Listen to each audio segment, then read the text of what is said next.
presidente. Boa noite, Delas. A primeira pergunta é de ordem prática.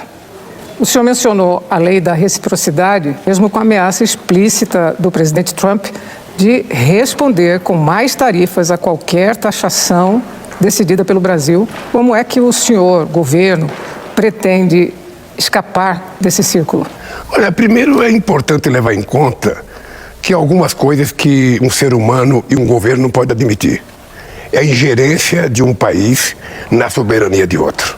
E mais grave, a intromissão de um presidente de um país no poder judiciário do meu país.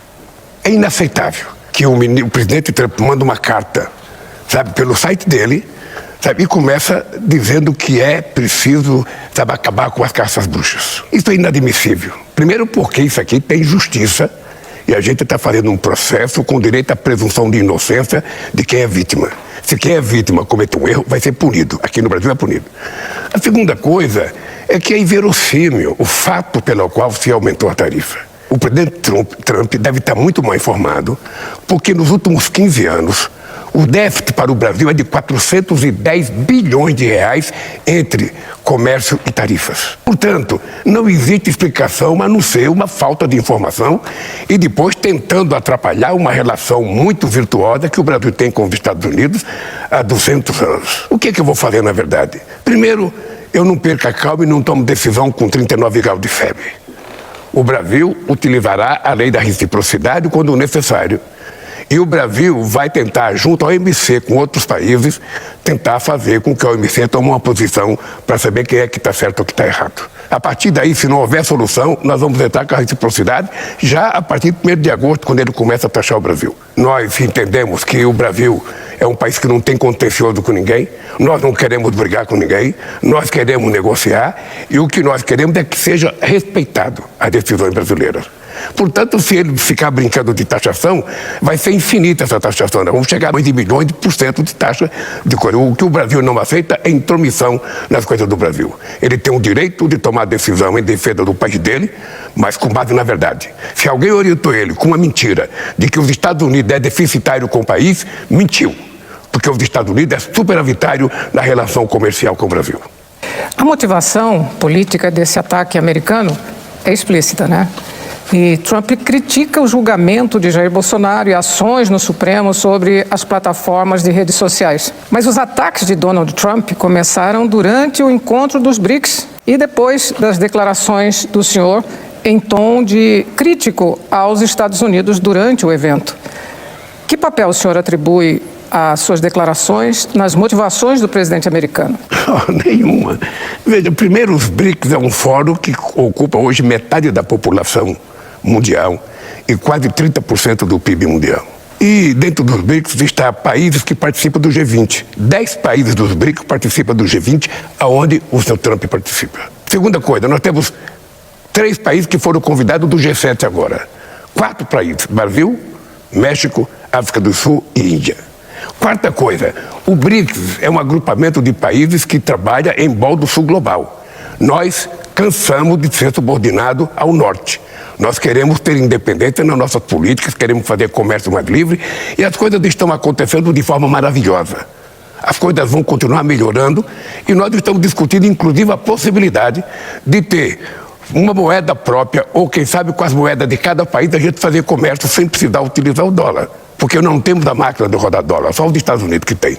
E nós não precisamos, sabe, disso para fazer comércio exterior.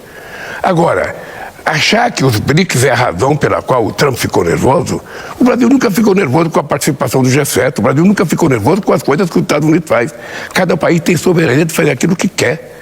Então eu penso que o presidente Trump precisa se cercar de pessoas que o informem corretamente sobre como é virtuosa a relação Brasil-Estados Unidos. O ataque americano às exportações brasileiras levantou preocupações enormes nas empresas exportadoras.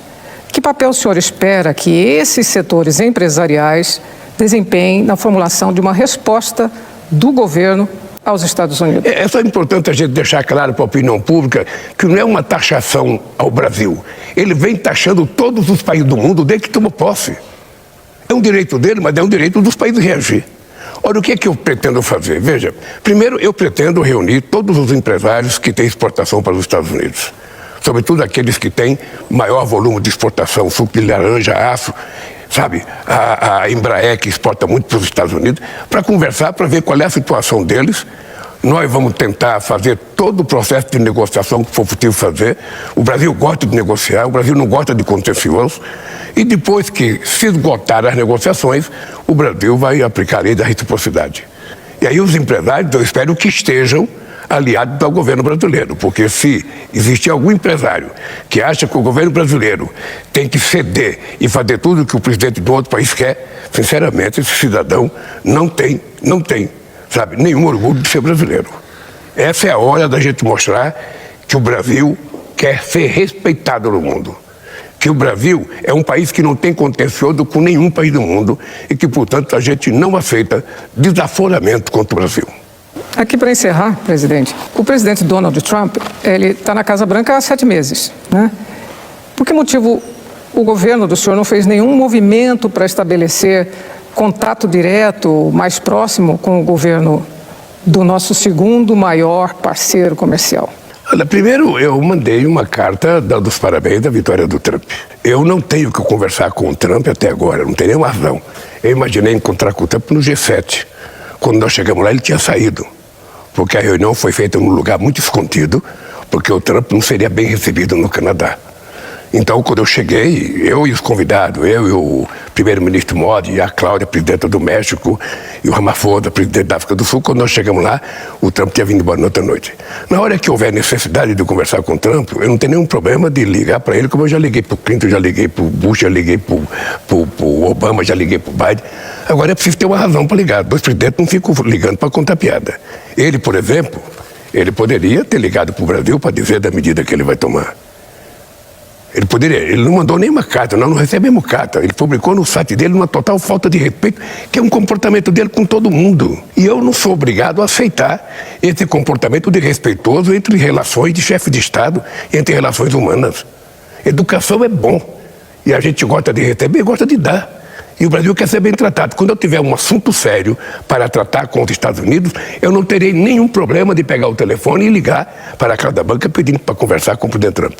Por enquanto eu não tenho. Agora é o seguinte, nós vamos criar uma comissão de negociação juntando empresários e o governo, vamos ver quais são as decisões, quem é afetado, como é que vai ser afetado, como é que a gente pode procurar novos mercados.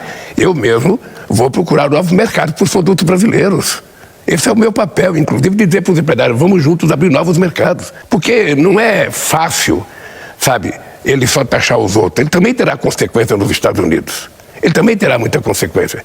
Então, assim, Délis, a relação entre dois estados, ela tem que ser uma coisa respeitosa. Um presidente, ele não é dono da verdade, um presidente não tem relação ideológica com o outro. Eu nunca tive relação ideológica. Sabe, eu converso com o presidente do país, seja ele quem for. Ele foi eleito pelo povo e precisa conversar, eu converso com todo mundo. Nunca tive um veto. Agora, eu não tenho nada para conversar com o Trump. Aliás, ele não dá motivo para que a gente tenha nada para conversar com ele. Depois que a gente discutir profundamente o que vai acontecer, sabe, nós temos tempo para discutir, nós temos tempo para conversar, nós temos tempo para ouvir os empresários, nós temos tempo para ouvir a OMC, para ouvir outros países como é que estão acontecendo.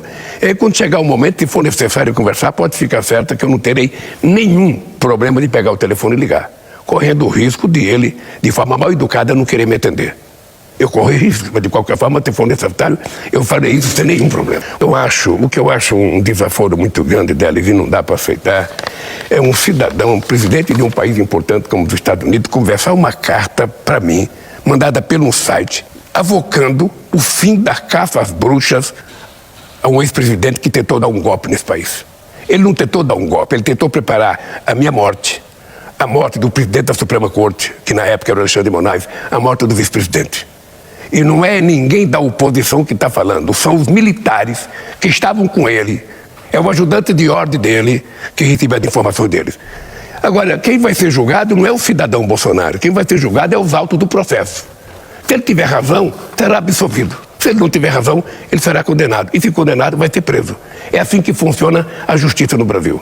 E é assim que eu espero que funcione nos Estados Unidos. Se tivesse um Capitólio aqui e o Bolsonaro tivesse feito o que fez o Trump nos Estados Unidos, ele também estaria sendo julgado. Porque a lei aqui no Brasil é para todos, de verdade. Doa a quem doa.